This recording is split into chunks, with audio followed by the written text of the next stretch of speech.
I better explain myself. Around a month ago, I was working on my Scott Pilgrim SH Figure Arts video, in which I said this. While I don't personally own these figures, a friend of mine does. However, that was quickly contradicted by my last video. So, let me explain myself. A month back, while I was working on my first Scott Pilgrim video, I had ordered the bottleneck figures, thinking they would come much later. However, one of them came early, which was one of the Ramona figures. Now, I was originally going to wait till I had all the figures so I could do one massive video on them. However, I am something of an impatient little bastard and really wanted to open the figure. That and the others are not coming anytime soon. So I wait! Now, this review won't be really super long. However, just think of this as a follow-up to the part in my Scott Pilgrim vs. Merchandise vid where I talked about the bottleneck figures. Will this figure reaffirm my thoughts on the bottleneck figures? Or will I be pleasantly surprised? Let's find out. Alright, so today we're going to be reviewing the bottleneck Ramona Flowers figure. I have talked a lot of about these bottleneck figures on like my first real Scott Pilgrim video. So, I mean, I have had this thing in my room for at least over a month or so. Like, I was in mid-development with that video talking about potential Scott Pilgrim figures for a while, and I had this. But yes, while I technically do own this, and I had this while making the video, I have not opened this. I have not touched this. This has been literally sitting in my room. So, I mean, so far, like, presentation-wise, I like it. Let's see. We're going to see if I'm going to eat my words or I was right. But enough said. Let's actually get into the review. For starters, I love the box that this figure comes in. The front has a window where you can see Ramona and all the accessories she's included with. On the side, it says Scott Pilgrim, while also showing art of Ramona. On the back of the box, it has some really nice art of different comic panels and shots of Ramona from the books. I like the aesthetics of the box. Not only does it have a window displaying the figure, but also shows art of the character from the books. Which not only is a nice homage to the books, but also gives a good reference to what the character looks like in those graphic novels to compare to the figure. Now, of course, we need a better look at Ramona. So, what do, kids? Come on, Peter. Keep it in the box to appreciate it. No, you dumb idiot inbox collectors. We tear it apart. Alright, this is for all you inbox collectors. You know, I get it, having collectibles that can be priceless and be worth something in the future. Yeah, y'all are boring, so...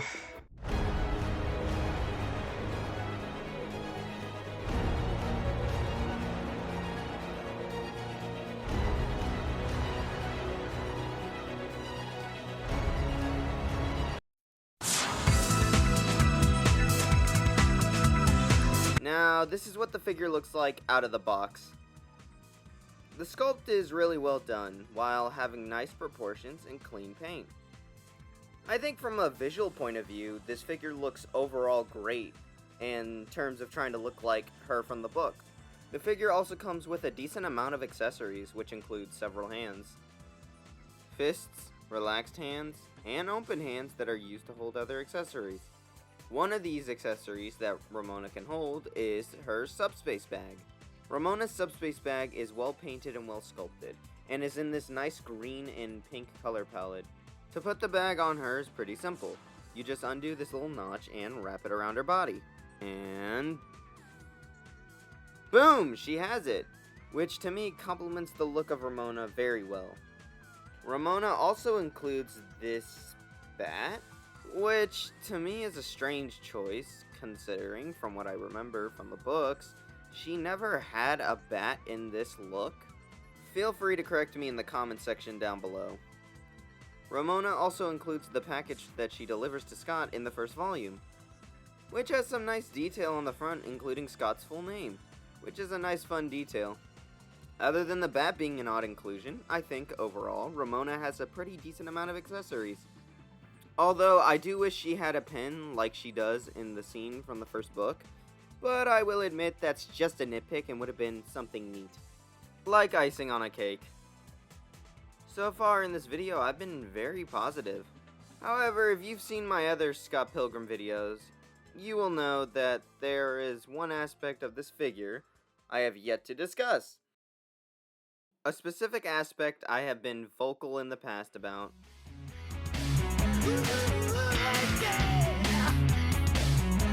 Now, I will not sugarcoat this. I really do not like the articulation this Ramona has. I think this is one of the biggest flaws of this figure. Still, I knew about this ahead of time.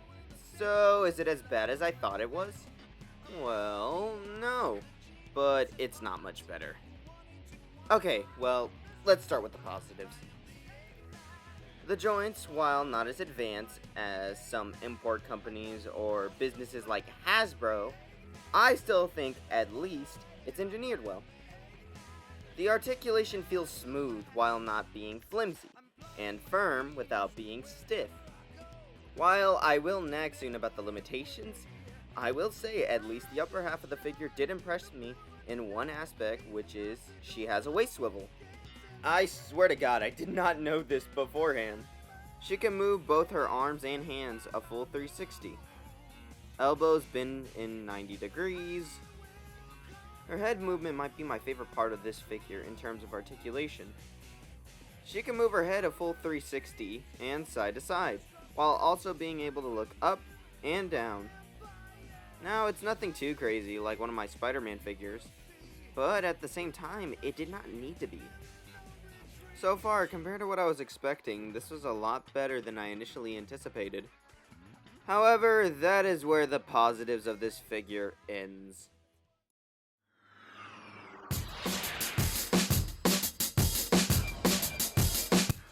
While it was not as bad as I thought initially, it does not erase the many issues I have with this Ramona figure. While the arms have some decent movement, you can't move the arms inwards, which not only restricts movement, but is an odd thing to not include when she comes with a bat. So you can't get her to even hold the bat with both arms, which ties back to restricting movement, and is only amplified with no elbow swivel.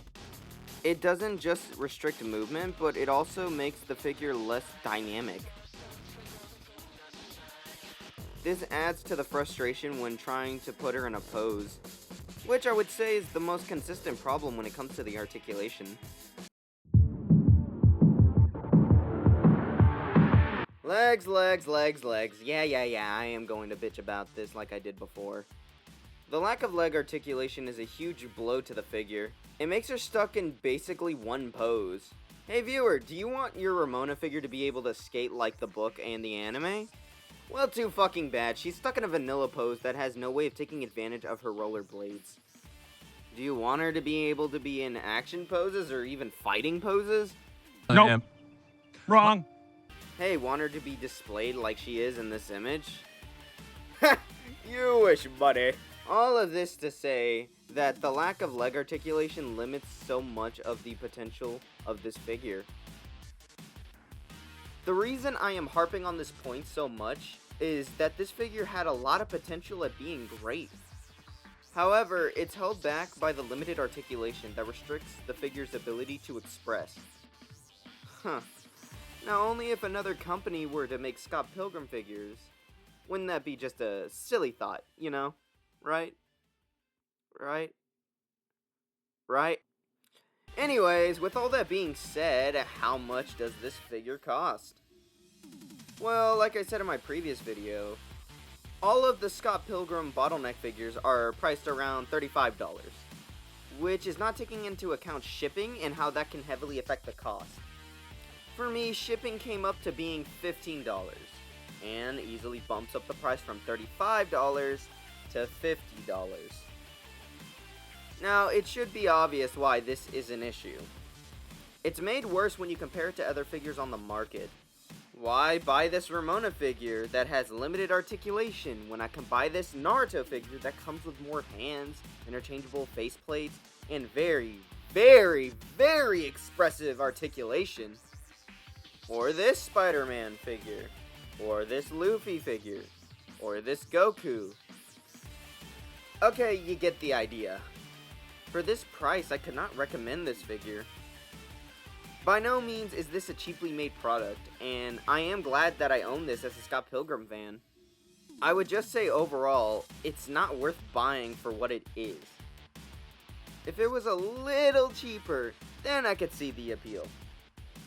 It may not be my thing, but I could still see the value of somebody buying this. However, I do not think it justifies its $50 price tag when including shipping. That's all the negatives I have for this figure. Here are some size comparisons to other 1/12 scale figures.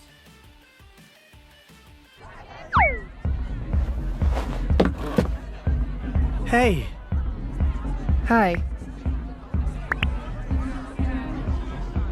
You know Sonic the Hedgehog?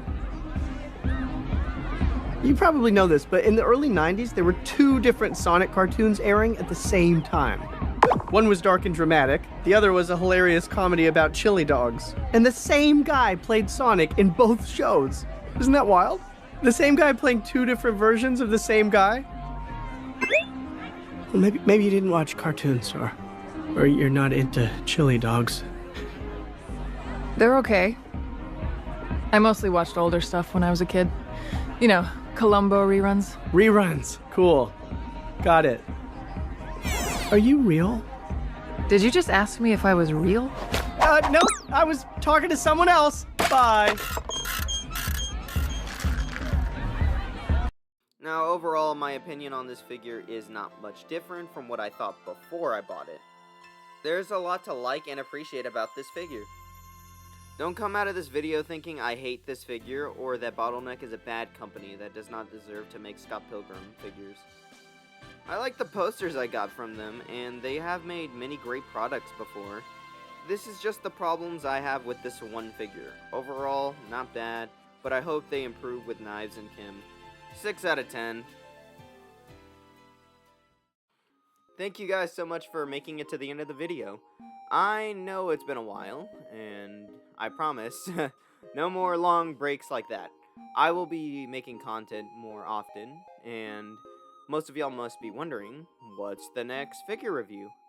Well, if you've been paying attention, I've been hinting at several figures I'll be reviewing in the future, but for now, the most obvious one is going to be this Makima figure. I'll catch you guys later. See ya!